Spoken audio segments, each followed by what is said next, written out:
ಮಾವಿನ ಹಣ್ಣು ಶ್ರೀಕರಣಿಗೆ ಈಗ ಒಂದು 3 kg ಅಷ್ಟು ಮಾವಿನ ಹಣ್ಣು ತೊಗೊಂಡಿನಿ. ಏಲಕ್ಕಿ ಪುಡಿ ಮತ್ತು ಉಪ್ಪು, ಬೆಲ್ಲ. ಮಾವಿನ ಹಣ್ಣು ಸಿಹಿ ಇರೋದ್ರಿಂದ ನಾನು ಇದನ್ನು ಬೆಲ್ಲ ಸ್ವಲ್ಪ ತೊಗೊಂಡಿನಿ. ಈಗ ಒಂದೊಂದೇ ಮಾವಿನ ಹಣ್ಣು ಮೆತ್ತಗೆ ಮಾಡ್ಕೋಬೇಕು. ಹಿಂಗೆ ಎಲ್ಲ ಒಂದೊಂದೇ ಮಾವಿನ ಹಣ್ಣು ಹಿಂಗೆ ಮೆತ್ತಗೆ ಮಾಡ್ಕೋಬೇಕು, ಅಂದ್ರೆ ನಮ್ಗೆ ಹಿಂಡಲಿಕ್ಕೆ ಭಾಳ ಸರಳ ಆಗ್ತದೆ.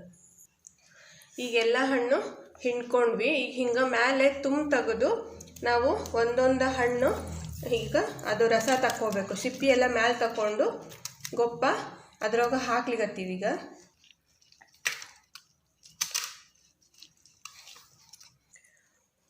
ಈಗ ಒಂದೊಂದು ಮತ್ತು ಹಣ್ಣು ಹಿಂಗೆಲ್ಲ ರಸನೂ ತಕ್ಕೋಬೇಕು. ಈಗ ಹಿಂಗೆ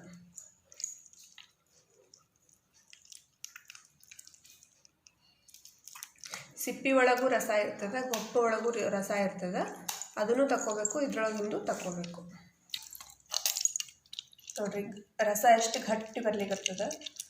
ಕೆಲವೊಂದು ಹಣ್ಣು ಹೆಂಗಿರ್ತಾವ ಅಂತಂದ್ರೆ ಭಾಳ ಜುಬ್ರು ಇರ್ತಾವೆ, ರಸನೇ ಹೊಂಡಂಗಿಲ್ಲ. ಇದು ಹಣ್ಣು ಭಾಳ ಚಲೋ ಅವ, ಒಟ್ಟ ಜುಬ್ರಿಲ್ಲ, ರಸ ಭಾಳ ಬಂದವ ಇದಕ್ಕೆ. ಈಗ ಇದ್ರಾಗ ರಸ ಇಷ್ಟ ಆಯ್ತು. 3 kg ಮಾವಿನ ಹಣ್ಣಿಗೆ ರಸ ಇಷ್ಟ ಆಯ್ತು.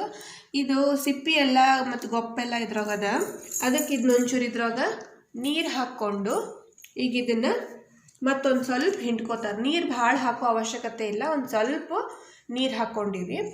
ಈಗ ಅದನ್ನು ಹಿಂಡ್ಕೋತೀವಿ. ಈಗ ಇದು ಹಿಂಗಲ್ರಿ ಒಂದು ಸ್ವಲ್ಪ ಅದ್ರಾಗ ಇನ್ನೂ ರಸ ಇರ್ತದೆ, ಅದನ್ನು ಅದ್ರಾಗ ಬಂದುಬಿಡ್ತದೆ. ಅದಕ್ಕೆ ಒಂದು ಸ್ವಲ್ಪ ನೀರು ಹಾಕ್ಕೊಂಡಿವಿ, ಭಾಳ ಹಾಕ್ಕೊಂಡಿಲ್ಲ.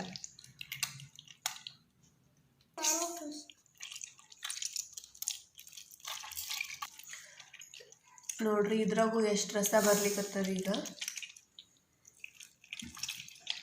ಯಾವುದನ್ನು ವೇಸ್ಟ್ ಮಾಡಬಾರ್ದು.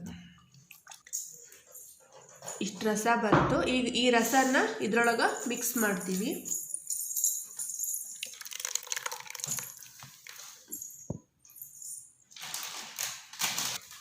ಏಲಕ್ಕಿ ಪುಡಿ ಒಂದು 4 ರಿಂದ 5 ಏಲಕ್ಕಿ ಪುಡಿ ತೊಗೊಂಡಿನಿ. ಏಲಕ್ಕಿ ಪುಡಿ ಒಂದು 1/4 ಬಟ್ಲಷ್ಟು ಬೆಲ್ಲ. ಈಗ ಇದನ್ನೆಲ್ಲ ಮಿಕ್ಸ್ ಮಾಡ್ಕೊಳ್ಬೇಕು. ಎಲ್ಲ ಕರೆಕ್ಟಾಗಿ ಹೊಂದೋ ಹಂಗೆ ಮಿಕ್ಸ್ ಮಾಡಬೇಕು. ಒಂದು ಸ್ವಲ್ಪ ರುಚಿಗೆ ಒಂದು ಸ್ವಲ್ಪ ಉಪ್ಪು ಹಾಕ್ಬೇಕು, ಮತ್ತು ಭಾಳ ಹಾಕೋ ಹಂಗಿಲ್ಲ, ಒಂದು ಸ್ವಲ್ಪ ಹಾಕಿದ್ರೆ ಸಾಕು. ಹೆಚ್ಚಾಗಿ ಯಾವುದೇ ಸ್ವೀಟ್ ಪದಾರ್ಥ ನಾವು ಮಾಡಬೇಕು ಅಂತಂದ್ರೆ ಒಂದು ಸ್ವಲ್ಪ ಉಪ್ಪು ಹಾಕಿದ್ರೇ ಅದರ ಟೇಸ್ಟ್ ಬರ್ತದೆ. ಅದಕ್ಕೆ ಶ್ರೀಕರಣಿಗೂ ಒಂದು ಸ್ವಲ್ಪ ಉಪ್ಪು ಹಾಕಿದ್ವಿ.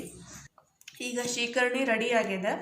ಈ ಶ್ರೀಕರಣಿನ ನಾವು ಹೋಳ್ಗೆ ಜೊತೆನೂ ತಿನ್ಬೋದು, ಚಪಾತಿ ಜೊತೆನೂ ತಿನ್ಬೋದು, ಪೂರಿ ಶ್ರೀಕರಣಿನೂ ತಿನ್ಬೋದು, ಕೆಲವೊಂದು ಕಡೆ ದೋಸೆ ಶ್ರೀಕರಣಿನೂ ತಿಂತಾರೆ.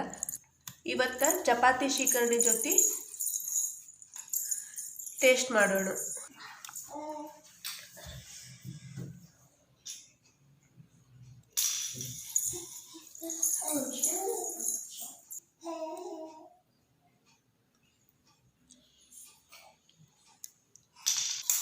ಈಗ ಚಪಾತಿ ಮತ್ತು ಶ್ರೀಕರಣಿ ರೆಡಿ ಆಗಿದೆ.